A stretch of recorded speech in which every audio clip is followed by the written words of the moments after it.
Okay, we've got something a little bit different on the dyno today. We've got our Jeep Rubicon with the 3.6 liter V6. It's a 2020 model. It's got just about 3,500 miles on it. Jeep guys, you may not know JLT Performance, but we've been in the performance business for over 17 years. We're very well known in the Hellcat, GT500 and Coyote market, but everybody likes a Jeep. We do too, so we picked this one up and we're going to go ahead and develop some parts on it.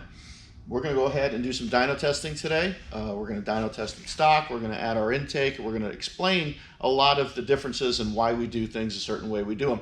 Not a lot of people dyno Jeeps. There's not a lot of videos on YouTube or anywhere explaining why you do this or why you do that and what this means and what that means. Hopefully we'll give you a little bit of an education. We show you exactly what this air intake makes and explain why. So let's get started and see what we can do.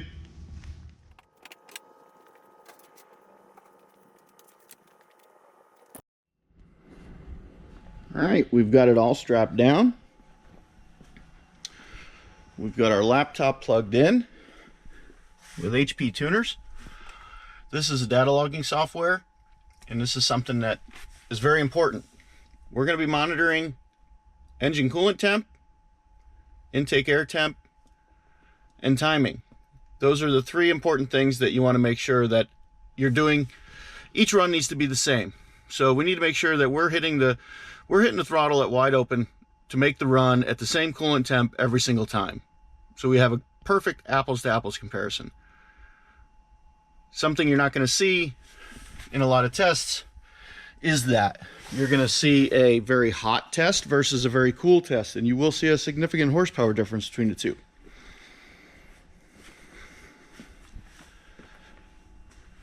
Here is our pickup for the tach signal. That's connected to one of the coil wires. And then also, in order to make a run on most any vehicle, you need to unplug the ABS fuse. Otherwise, the vehicle doesn't know what's going on and it wants to turn on the brakes. So there's no ABS fuse on the JL. So I followed the wires underneath to the frame rail for the left front sensor and unplugged it, and that disables the whole ABS system, so you're good. All right, one last point before we get started. Hood up, hood down.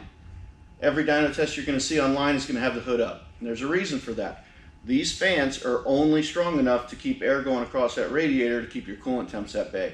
They are not here to simulate the airflow of what this car would be doing at speed.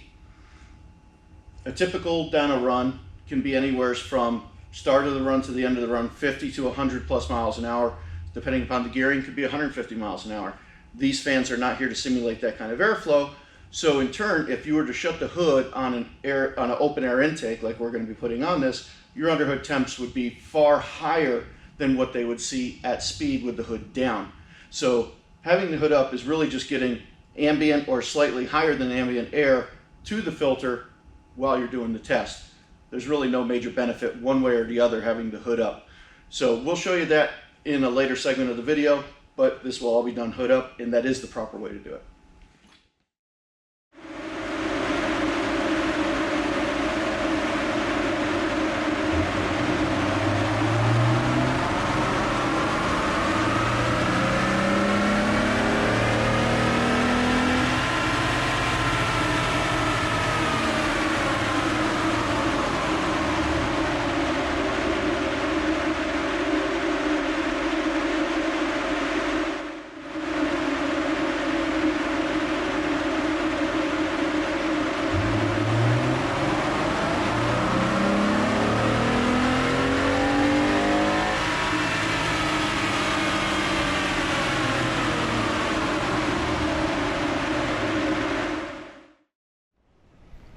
All right, here we've got the stock runs we're going to go over.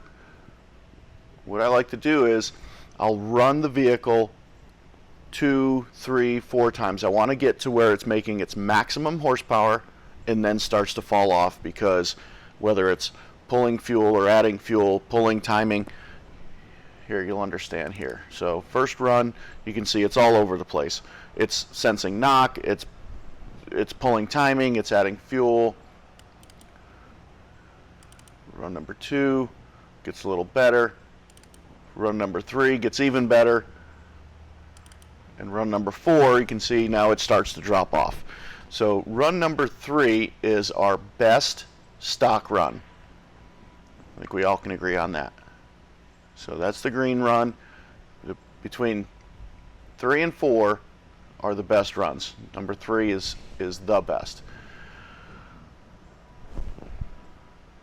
Now we'll go ahead and clear the adaptive and swap out to the JLT.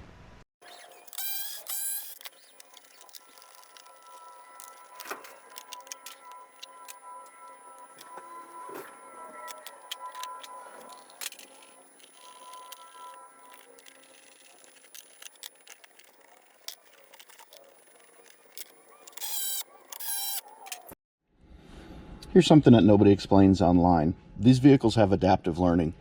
So you can't just go to a dyno shop, pay for 3 runs, run it in one configuration, throw a part on it, and then run it again and expect to see a difference. It's going to take time for the engine to basically make use of the new air or whatever the new part is doing. Sometimes you need to make 10, 15, 20 runs before it all equals out and get in all your air fuels and your timing tables come back to stock. Or if you're using something like this for the HP tuners, you can go in and this says reset all adaptive. Turn ignition on.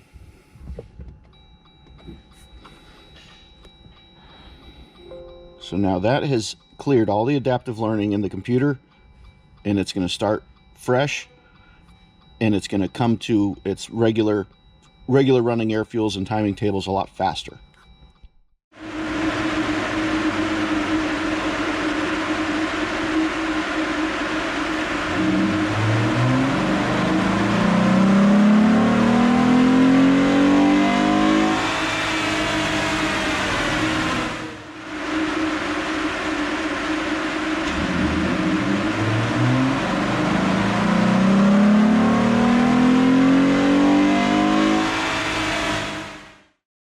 Alright, now let me show you the results with the JLT. First run, you can see it's nice and smooth, everything looks good. And here we can show you how overall vehicle temperature plays a role. We've been running this all day, one after the other. The next run drops off, next run drops off.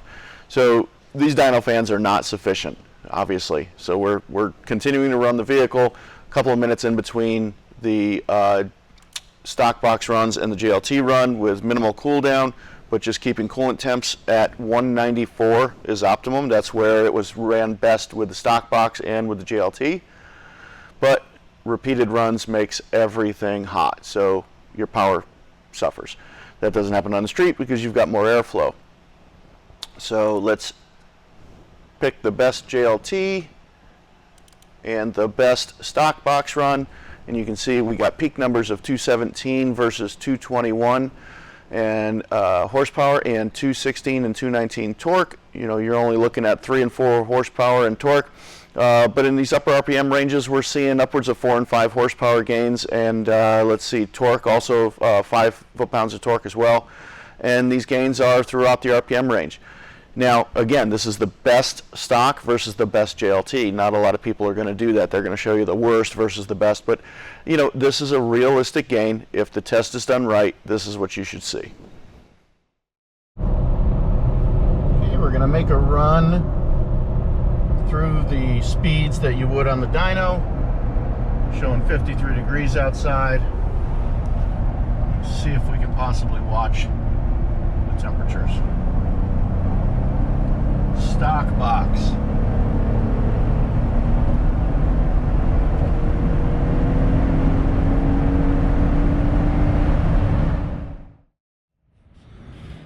Okay, we've got the JLT back on. We're going to go back on the same road and make another trip and see what the temps are. I don't know if you can pick this up in the video, but you can see how well we designed this so this seals to the hood. Let's see how good it is. Okay, JLT installed, 54, make a dyno run pass.